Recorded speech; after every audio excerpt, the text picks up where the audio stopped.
Hey everyone and welcome. Today I've got an interesting topic for my language learning viewers, and that is the mistakes that I made while I was learning French. Hopefully this brings you some insight into what to expect and what not to do if you're learning a language. Even though I myself am learning French, I feel like these mistakes can be carried over to any target language and they're quite general. So if that sounds interesting to you, sit back, relax, and let's get into the video.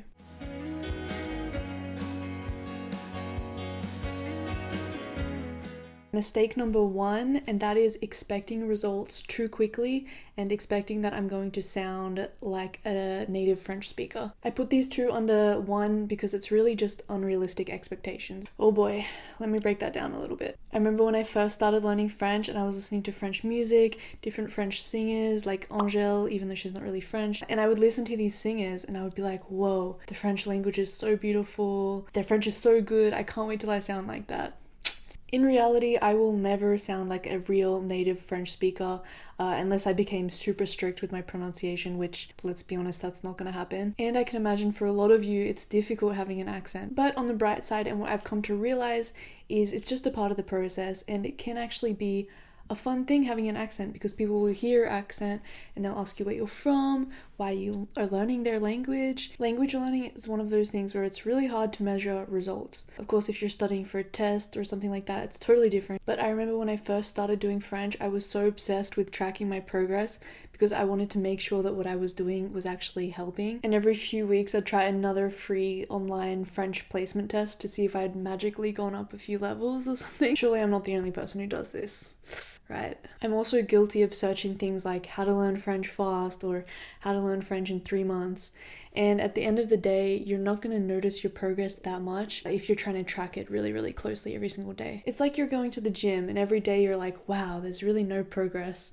And then 6 months later, you look at yourself in the mirror and you're like, damn. I also think I put a lot of expectations on trying to learn absolutely everything. And I remember when I was first learning, I had a list of 100 French verbs and all of the conjugations that I wanted to memorize. And while that's good to do eventually, I think the mistake that I made is that it wasn't really a priority to memorize the 100 most common verbs. I think I just liked doing that because I could measure kind of how I was progressing, whereas more realistic goals I feel like would be being able to hold a 5-minute conversation in French or being able to ask for directions. Now I just want to take it back a little bit to the theme of expecting results too quickly. Now if you're an English native speaker, to get to a professional working proficiency in an easy languages like French, Spanish, Italian, where we have the same alphabet, it takes around 650 hours, and for more difficult languages like Arabic and Chinese, it takes more than 3 times that. So my advice is don't be too hard on yourself if it's taking time, because these things do take time,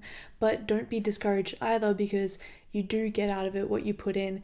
And trust me, once you do start understanding more and being able to speak more, it's very, very rewarding. Remember everyone, progress, not perfection. Now for the second mistake that I made, and that is the fear of speaking. I feel like this must be one of the most common barriers for language learning. I know for a lot of people, and myself included, it's a lot easier to understand than it is to speak. And that's because you're trying to form the phrase in your head, maybe even translate some words. And of course, there's the fear of embarrassing yourself or sounding stupid. I remember when I was doing French classes back in the early days and the teacher was asking people questions, and I remember thinking, please don't ask me, because I was afraid that I wouldn't know how to respond or that I wouldn't even understand the question. I think this all goes under the veil of being afraid to make mistakes, especially early on when there's so much vocabulary and so many grammar rules, it can feel kind of overwhelming. I had a big fear of speaking when I actually arrived in France because I didn't want to say something wrong, or I didn't want people to see that I'm confused or not getting it. And when I did make a mistake or when I did forget something, I'd tell myself, what the heck, like I should know this by now, I've spent this much time, I should be this level, why would I forget that? But at the end of the day, you really have to get over that fear of speaking because it's the number one way that you're going to make progress. Easier said than done, I know, but I promise from experience it does get easier.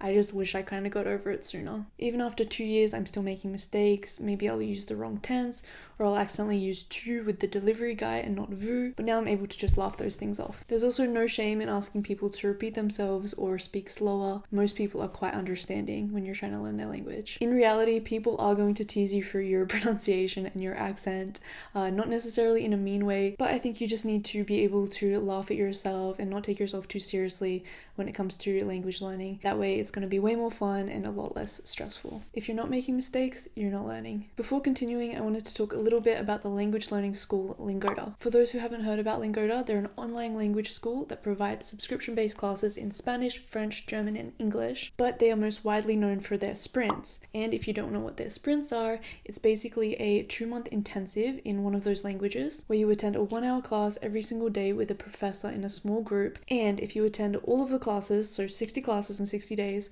you get a full refund. And how do I know about this? Well, I managed to successfully complete one of their super sprints for French, and it really helped me improve my level, especially speaking and comprehension. And since I didn't miss a single class, I got all of the classes for free. Lingoda classes are completely online, so you can take them from the comfort of your own home, and they're 24/7, 7 days a week. No matter where you are in the world, you'll be able to book a class. One of my favorite parts is that all of the course material has been created so that you go step by step through your target language, because when I started learning, I really struggled with knowing what to actually learn. So everything's in an order that makes sense for your level. If you do sign up, this is what you'll find.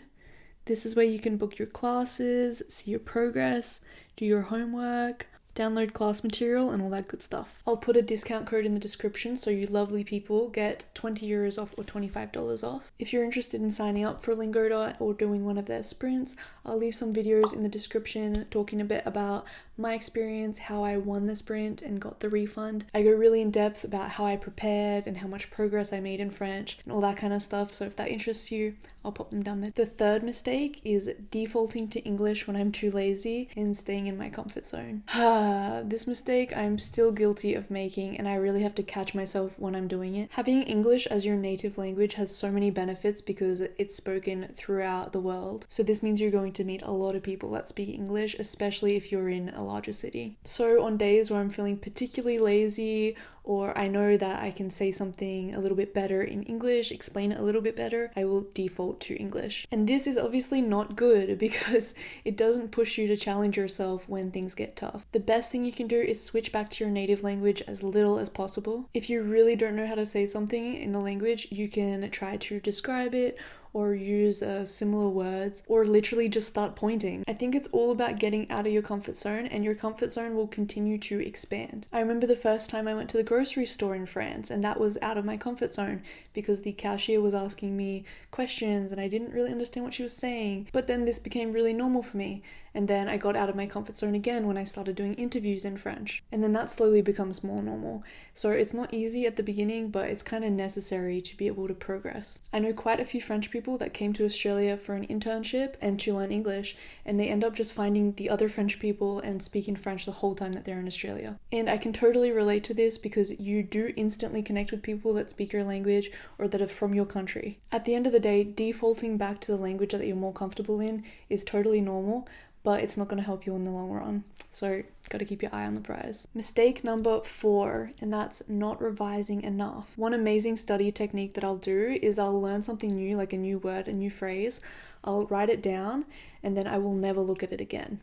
But seriously, at this point, I've probably done maybe 150 French classes, and I really struggle to find the motivation to go back after the class and revise what I learned. Unfortunately, learning something in one class is not going to retain that information in your head, and it's really about how many exposures you have to that new piece of information or new word that's really going to keep it in your brain. This is probably one of my biggest mistakes because I really believe if I had have just put like an extra 10 minutes after a class into going and revising what I'd learned, or even just like 5 minutes a day revising, my level would be way higher than it is right now. In the beginning, I did use a flashcard app to help me revise words that I had learned, and this really helped me. If you guys haven't heard of the app Anki, it's completely free and you can add cards in it and download decks that have already been created. But I think the better I got at French, the lazier I got with trying to learn new vocab, memorizing new words, and revising. I found this cool article, I'll link in the description,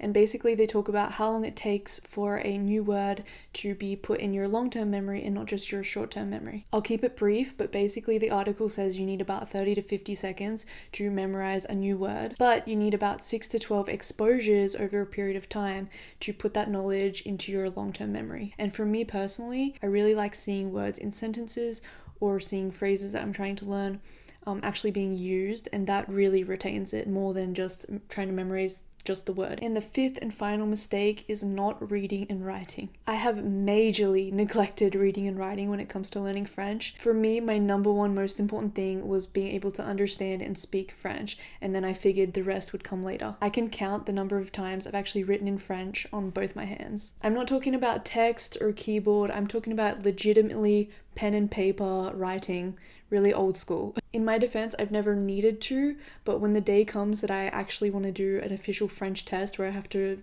write, it's going to be like a 5-year-old trying to do a drawing of a dinosaur. And even though it's not necessarily that useful on my day-to-day, it is still good because when I'm texting or typing on the keyboard, I'll be lazy and I'll just leave out like an accent and it'll just add it for me. And this is especially true when I'm writing on my English keyboard because you literally have to hold down to get the options for all of the little accents. Plus with like autocorrect and all that kind of stuff, it's just not good. It's just not good. As for reading, the reason I feel like this is such a big mistake is that you learn so much new vocabulary from reading, and I feel like it retains better because it's not just in a flashcard app, you're reading sentences and things like that with the new vocab. I have fully read one French book, and seriously, there's words that I still use today that I know that I learned reading that book 1 year ago. So I know that it really, really works, but I don't do it enough. Plus, reading is a lot more fun than writing, and if you're worried that you're not able to actually understand French books, then just do what I did and buy some children's books. They might not be the most interesting stories, but that's really going to help you improve your vocab. Another technique is reading a book that you've already read in your native language, but reading it in your target language. That way you kind of already have an idea of the plot, so you're not completely lost. For example, I bought the first Harry Potter book in French,